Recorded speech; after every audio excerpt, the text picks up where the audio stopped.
Welcome back to Champion News Talk Radio, brought to you by championnews.net. This is Carol Parisi with our host Jack Roeser, and today we are speaking with Andy Shaw from the Better Government Association. And before the break, we were talking about how to get Illinois back with associations like the Better Government Association. So, Jack, when you started your business, Illinois had a vibrant business society. It was yeah. And that I'm going back before I started my own business.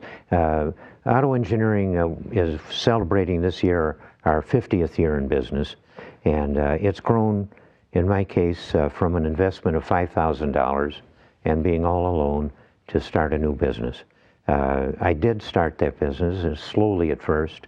I'm proud of the fact I never borrowed. Take that, Mr. Obama. Mr. Obama and everybody else. Everybody else. Mr. Quinn, Mr. Madigan, Mr. Cullerton, like it's an epidemic. People that are heavily in debt lose their guts. And I made some of the biggest advances in business during depressions along the way because I didn't lose my guts and the other guy did. So that's the way it went. Jack, you were talking about it being a different world then, and let me just tell you, you did this in a tongue-in-cheek fashion. You talked about John Lindsay, the socialist mayor of New York, bankrupting New York, while in Chicago there were good old-fashioned crony capitalists, honest thieves, as it were, just based homegrown American thieves. We can use that. And here's the problem with that: 10% off the top. Well, okay, and that's a good number because here's one of the reasons why our mission is so important. All of the bad behavior of public officials that we're talking about, cronyism, nepotism, patronage, pay-to-play, lobbying abuse, padded payrolls, padded contracts. All of that makes up what we call the corruption tax. I once hired a nephew of mine, and everybody in the outfit called it nephewtism.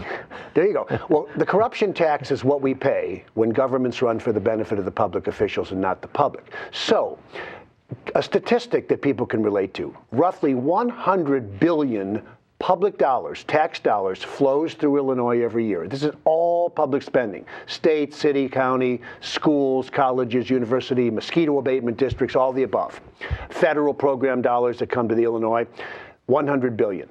It is estimated that 10 to 15% of the cost of government, you called it 10%, some have said up to 15%, is wasted by bad behavior. It's a lot more right now. Well, I'd say there's a good 30% is going down. But let's say it's only 10%, Jack. That is $10 billion a year. If we had that money back, there'd be no state deficit. City of Chicago wouldn't have a deficit. They wouldn't have had to raise the income tax by 67% in January. We could use money for things that people want to use it on. If they want to use it for education, go ahead, social services, or tax breaks or tax credits.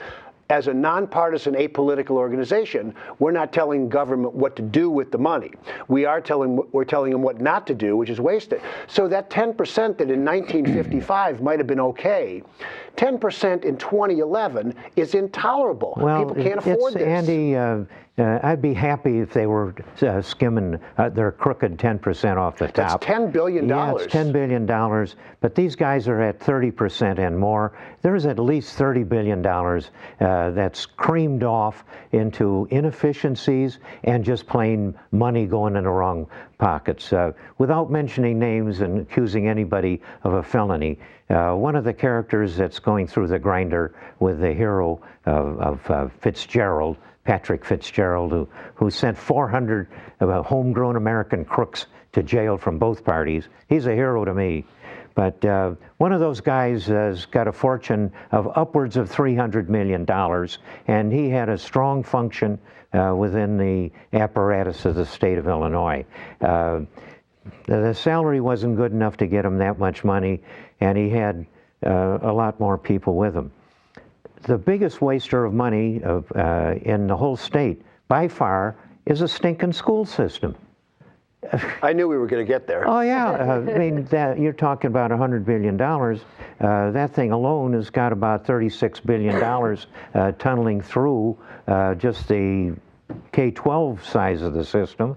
And I've made a study of it for a number of years, Andy. It's been on our website.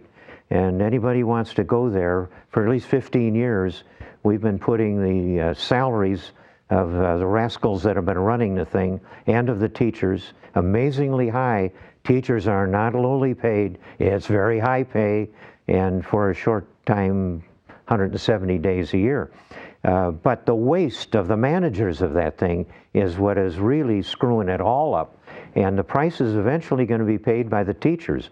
And many of your teachers, I think half the teachers are saints working in a godforsaken system that has been run into the ground by these terrible managers at the top of it. And look what from a good government standpoint, I'm not going to get into a discussion of whether a teacher's worth X or Y, but I will tell you that the school districts that give superintendents who have 1 or 2 schools under them $250,000 a year, while a teacher might be making 50. I'm not saying exactly who should be making what, but you know, starting pay, the rubber meets the road in the classroom. And I haven't seen too many school superintendents that actually help kids learn. And so it's out of, and the other thing I know pensions are something that's a real issue to you.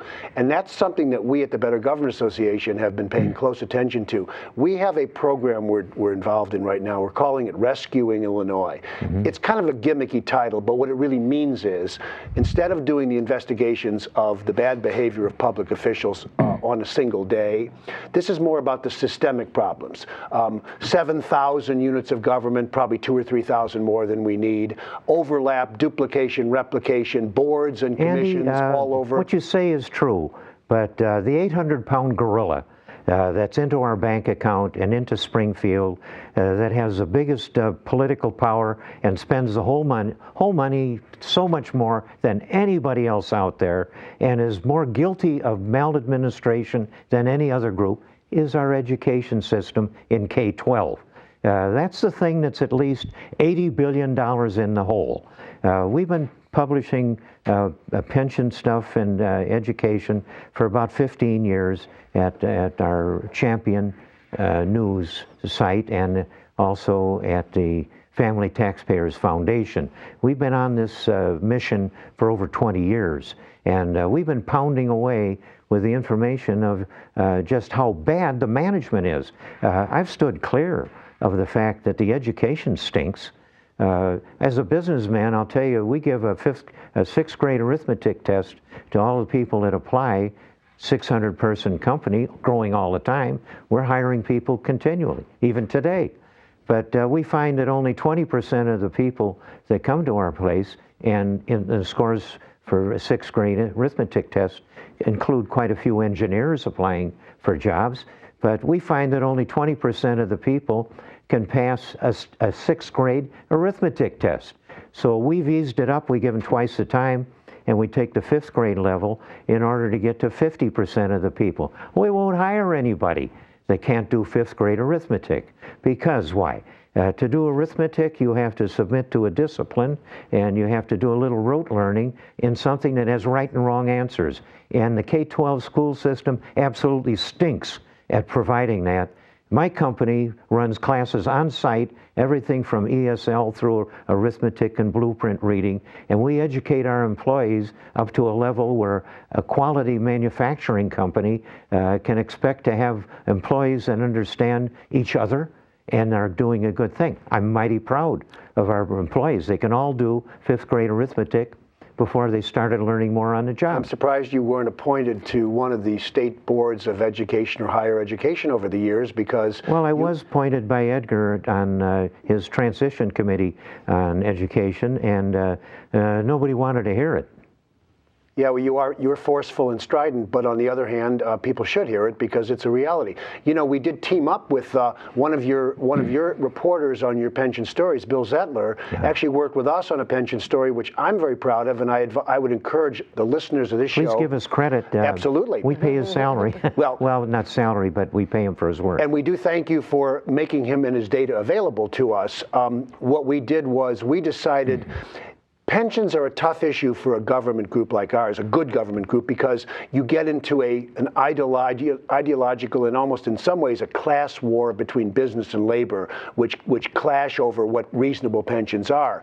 We decided to look more at pension abuse. So we did something at the BGA called sticker shock. Enough of that. You know what? Nope. We are going to hear more about sticker shock after the break, and it is a great article, and it is on your website. Sure. So, and what is the website address? So bettergov.org. Bettergov.org, and that's bettergov.org with 3 W's in front of it if you need that, but you don't usually. And the website is filled with data. It's content rich, and we'll talk more about it. Yes, and we're going to hear more about the article Sticker Shock coming right up after the break.